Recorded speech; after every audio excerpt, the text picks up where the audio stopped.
I had to become what I hated, so the world could be free. Tell me, what would you sacrifice to win your war? Comment below. Would you destroy your own image to save the ones you love? I know what it's like to lose everything. I know the silence that follows betrayal. The weight of guilt you carry when you make a decision no one else would dare to take. But I also know this. Sometimes, the path to justice requires you to become the villain. They won't understand you. They'll call you insane. But if your vision is pure, and your heart is steady, you must go forward. Even if you walk alone. I wasn't born to rule.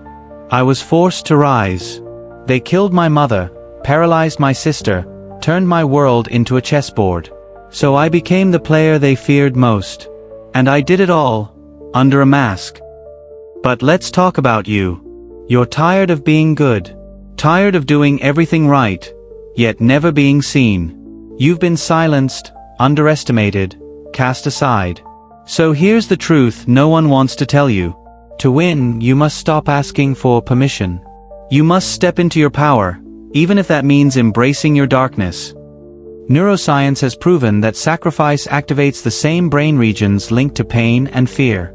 But those who endure it, those who go through the fire without flinching, they rewire their minds. Their neural pathways sharpen. They become emotionally bulletproof. I sacrificed everything. My name, my soul, my own life, because the world needed a symbol. Not a prince. Not a politician. But a monster they could hate. Because only when people unite against a common enemy can peace be born. You don't need to be liked. You need to be effective. That's why your pain has purpose. That's why your silence is louder than their applause. And that's why your war isn't over. Not yet. Let's talk shadow work. Carl Jung said, "One does not become enlightened by imagining figures of light, but by making the darkness conscious." I lived that truth. I became that truth. The parts of you that scare you the most may be the very things that will set you free. You have power. Real power. It's not in your smile. It's not in your comfort. It's in your rage. Your clarity. Your strategy. Use it. Plan 10 steps ahead. Make your weakness your weapon. And when they call you a villain, smile. Because it means you're doing something right. My death wasn't the end. It was the beginning. Because now, people remember not me, but the peace that followed.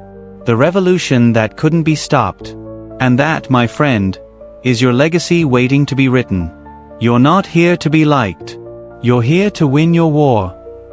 If this message found you, it's because you're ready.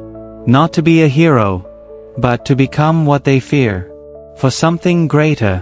Something eternal. And now it's your turn. Leave behind who they told you to be. Become who you were born to be. Even if it means walking alone. Because some paths are meant only for those who dare to lead. Comment, the war begins now, if you're ready to awaken your inner strategist. Your arc starts today. Let the world fear your silence. Let them whisper your name. And when they finally understand, it'll be too late.